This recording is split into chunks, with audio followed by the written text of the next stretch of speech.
My name is Dr. Perry Nickelston, and I'm from the United States, New Jersey, and Belfast for the very first time, teaching my Primal Movement Chains, Moving Beyond Mobility course, and having a great time.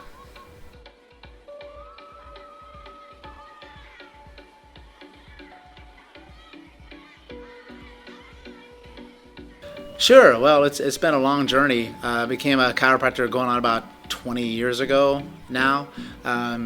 But I quickly realized that I was looking for something more. I mean, I love taking care of people with chiropractic and did some great things, but I was kind of looking for bigger answers for why stuff was happening. So that led me in my journey to discover more about human movement, because I'm treating people and getting them well, but they're usually on a table and then they leave and they go back out into real life, moving around. So I just started to study human movement, and then up to that point I was all about adjusting, cracking, racking bones, whatever you want to call it. People say to get people moving better on a table, but I realized that they were moving awfully when they got off the table. So then teaching them how to control movement and become more powerful and stronger, taking back control of their life from pain, but also beginning to excel at whatever they love to do. And I realized that I'm only really going to be able to do that if I can teach people how to feel more with their body, not be scared of movement, be empowered, and really just take back control of their life and change their life by changing movement.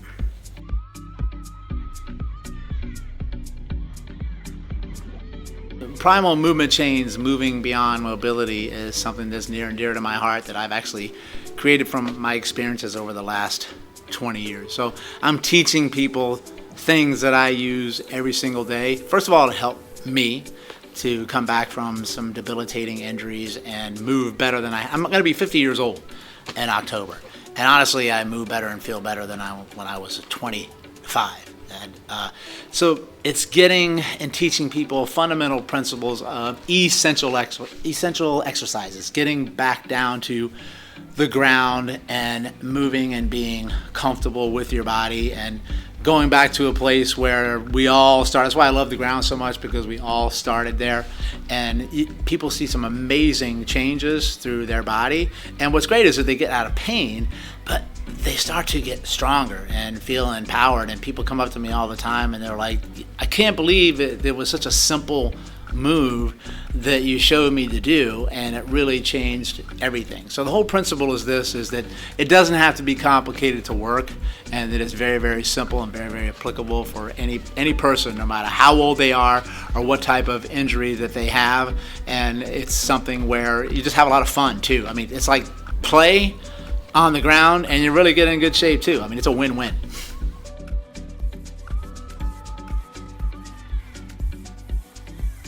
Sure. So with movement, you got to be able to move first, right? And they call that mobility. And that's mobility in your joints to be able to move, and then your soft tissue, your muscles and connective tissue. It's got to actually be able to move. But what happens is a lot of people can get that, but it's temporary.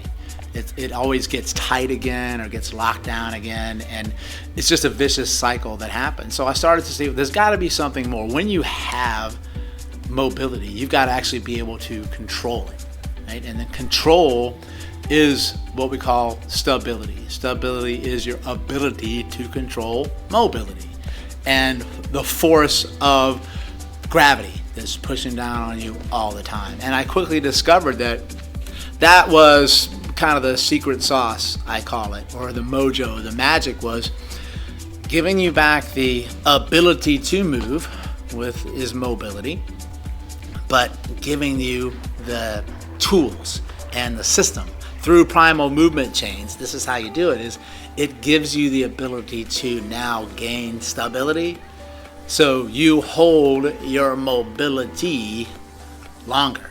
And then when you have those two, when you're stable, then you can generate power, then you can generate force, then you can move in all sorts of different directions, and with your body feels safe. So another word that I teach for people is stability means safety. If you feel safe in what you're doing, particularly movement, your brain and your body will let you just have at it. It's only when it feels threatened that it pulls back, it tightens up and restricts movement because it just doesn't want you to get hurt. It's trying to protect you and watch your back.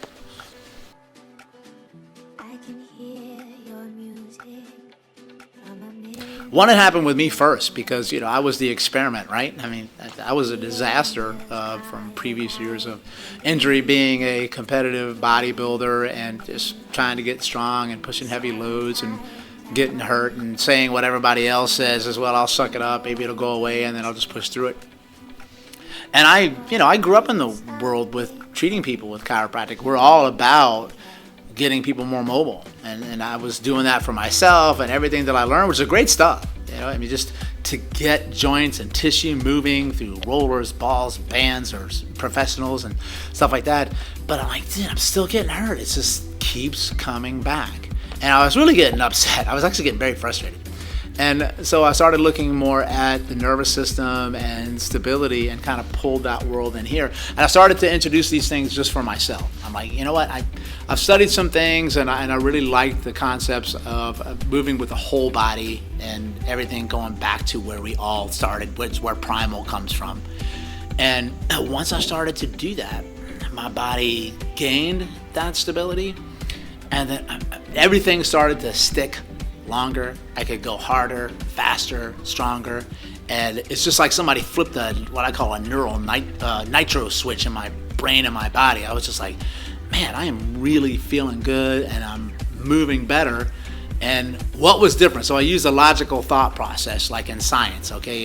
If you're getting A and you get C, what did you introduce with B that made the difference? So for me, it was stability. And then I'm like, okay, well, maybe I'm just a crazy case that's only going to happen in one. So I took it and started to implement that with some of my more difficult clients and patients, people that I hit a roadblock with, or athletes that were trying really cool stuff, but they just weren't getting past it. And I was like, let's give it a shot. Let's see what happens. And I began to introduce the program to them as well. And then lo and behold, the same thing began to happen. So I knew I was onto something when I just started to get really great and reliable results, but fast results, which are cool, but they actually were sticking. Because the dirty little secret in rehab world is that everything works for a little while. I mean, that's just the way it is. But the idea is to not have to need rehab all the time. It'll give you some skill sets and movements and things that you can do. They're fun, first of all, not boring, or that you just won't do, but actually make a difference and that you'll want to keep doing. So my idea of my program is to teach you the program so you can empower yourself, but ultimately, honestly, the idea is to not need the program at all, unless you just want to just get down and play and have a good time.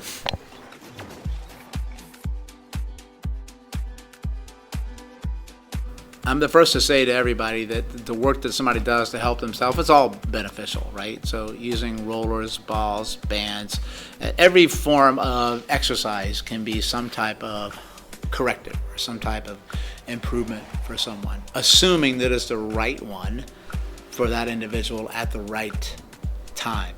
So especially in the world of athletics, I see that people just want to push themselves and go harder, faster, stronger, longer, and they're looking for like hardcore hashtag beast mode stuff I use all the time. And regressing back has really been the secret. So I use this phrase all the time, regress to progress. And that you're actually going to get further down the line of where you want to be for your goal is if you take a few steps back and you lighten up the load and you lighten up the stress on your nervous system and on your body, because it wants to get you where you want to go. But a lot of times we're just standing in its own way because we just throw everything at it. So if you go back down to the ground, first of all, on the ground, you always feel more stable because more of your body is in contact with a stable surface. And then you can begin to move freely and with less pain most often because you have that protective environment of the ground. And you go back to the fundamental things that you haven't done probably since you were in diapers sucking your thumb, which is crawling on the ground, rolling on the ground, rocking, and just doing some of these patterns of how you learned to move.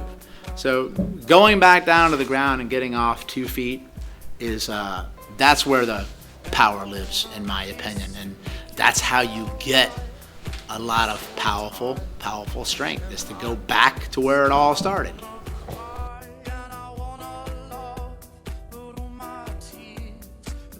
Oh, I think it's fantastic. I mean, any way that you can get the message out there about moving better, moving more freely, not being scared of movement or intimidated about movement or even your own body, because there's such a disconnect right now with people in relationship to how they live with very sedentary lifestyle, right? Is sitting a lot, and desk workers and kids in school. And unfortunately, the simpler our life becomes because of technology, the more detrimental it gets to us, because we have to do less movement in order to get things or obtain things.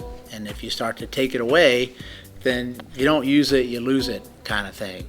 And I love it because everybody who teaches these primal movements, they've got their own personality type, their own skill type, and they can resonate with different people, right?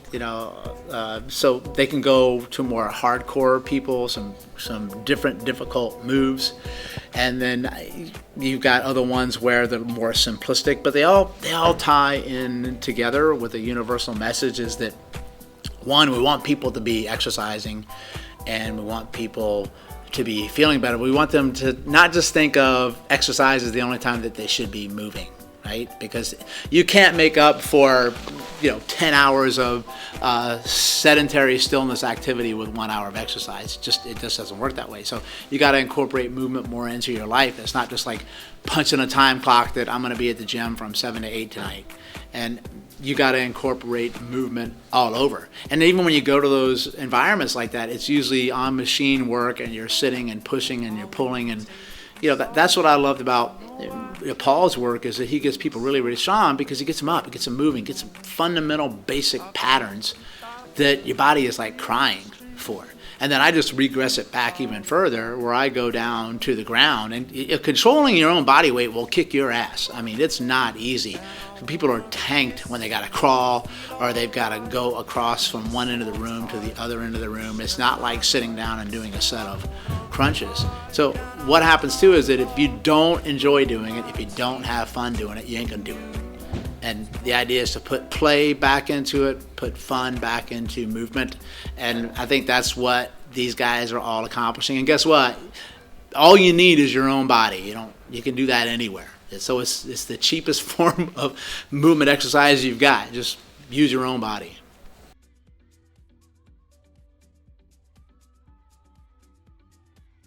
Well, I think that kind of goes with the way our whole society is changing.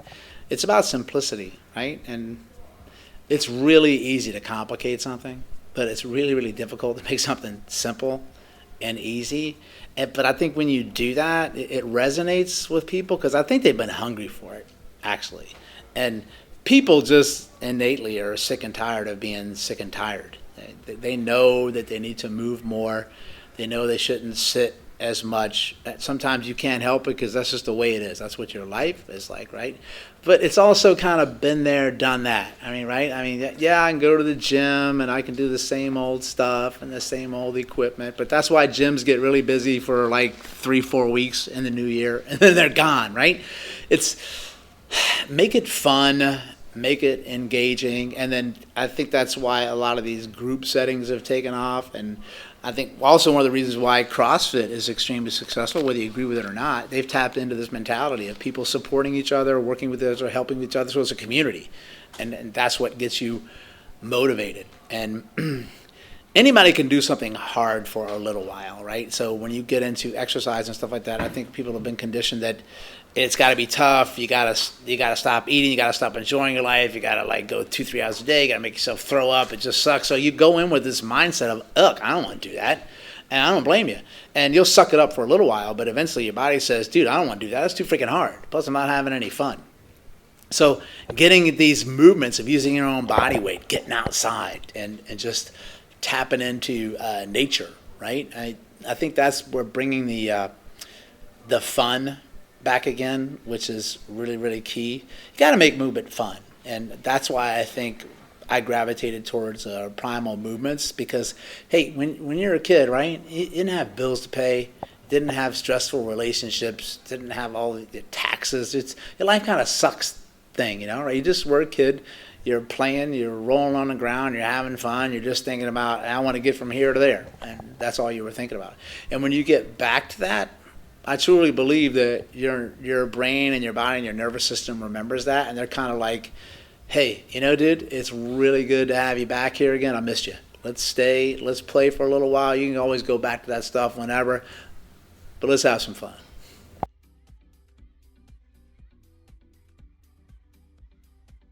I remember it like it was yesterday. So I knew early on that I wanted to move beyond just treating pain, right? Because I've been doing that for a long time, and I was just frustrated, and I knew there was another answer.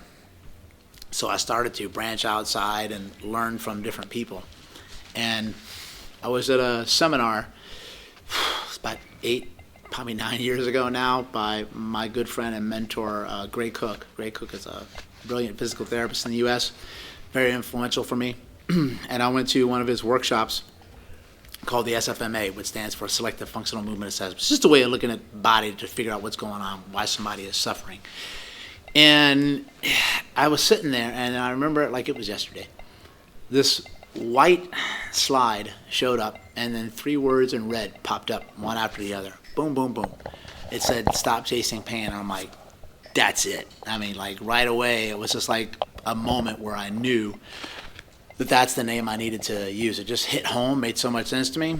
So I immediately jumped on the internet, and I went to do a GoDaddy search to try to get that domain name, crossing my fingers like, man, I hope nobody's got this name yet. And they didn't, so I locked that name in, and then I approached Gray after that and said, can I use the name, can I run with it? And he said, sure. So that's where this thing grew, and I knew I was onto something when I put that sucker on a shirt.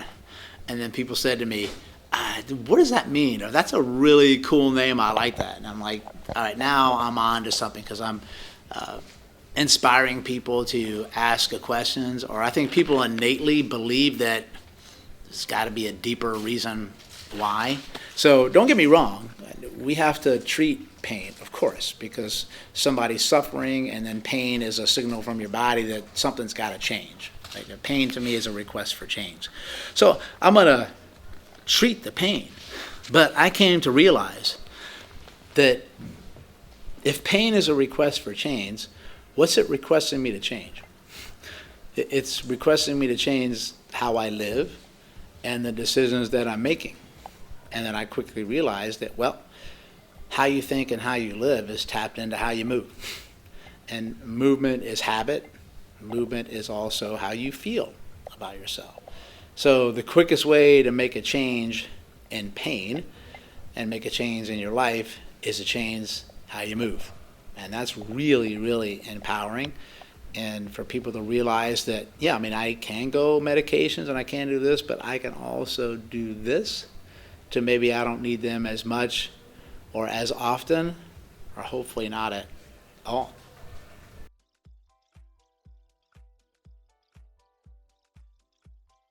Oh, Paul, yeah. Well, I remember this too. There's some defining moments in your life when you remember it, right? It's 2 years ago already, which I can't freaking believe. We were actually teaching together at the Strength Matters Summit in London. First time I'd actually been to London, and my boys up there, James Breeze, put this event together, and I went out to speak, and I saw Paul jump up on the stage, and he was talking about strength and making people stronger, and his programming ideas, and I was just like, man, that's really genius stuff. And then he put this phrase up there, and it said, strength isn't built, it's granted by your nervous system. I'm like, that's genius. That just hit home with me, because that's how I was thinking and beginning to shape my program. And here's a guy who is speaking my language, obviously brilliant, but I could see that he really loved what he does. He really cared about people, and he tried to put it in a system to help as many people as possible. And he makes people really, really, what I call hellaciously strong. when they're standing up and they want to get this body transformation program, right? But I also realized that I can take those principles and bring them back into my level of, I just got to get people to be stronger and move throughout a pain, or get some of the basics and the fundamentals. So his talk actually spurred my never-ending appetite to learn more about the nervous system and the brain and how your body lets you do something or doesn't let you do something. And then he got off, and then I went up to him and I was like, dude, man, I think I got like a bro crush on you, man. And he stayed and watched me talk after that, and I gave some talk on like big toe mojo, I'll call it.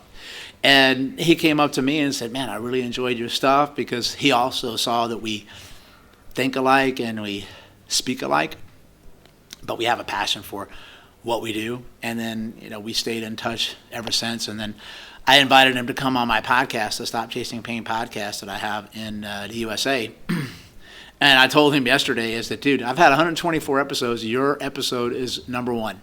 It was voted by the listeners as their top episode by far. So he made a big impression on me, and I knew he'd make a big impression on the listeners, to get that word out. So hopefully he'll come back on again. And then we got to talking, and then him and his brother Damian, they were like, you think you might want to come over here to the to Belfast to do a workshop. I'm like, hell's bells, yeah, man. I'm down for that.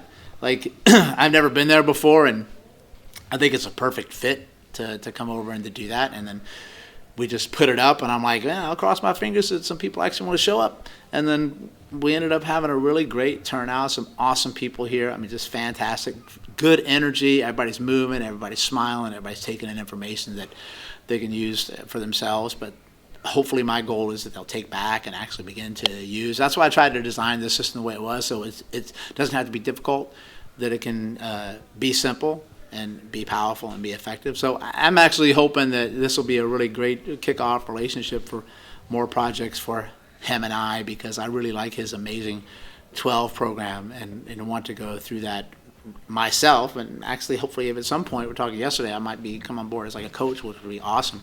So I would love to be able to take somebody from my level all the way up to the top and to do that. But I think what I really love the most is that I tell anybody that I work with, especially in the medical community, is branch outside of where you are and learn from different people and different viewpoints. And what I've learned from Paul, that he's teaching people on strength and conditioning, made such a huge impact on what I do in my rehab world. And I never would have been able to do that if I didn't open up my mind to learn from somebody who's making somebody really, really strong. And I realized that, dude, that's what I'm trying to do.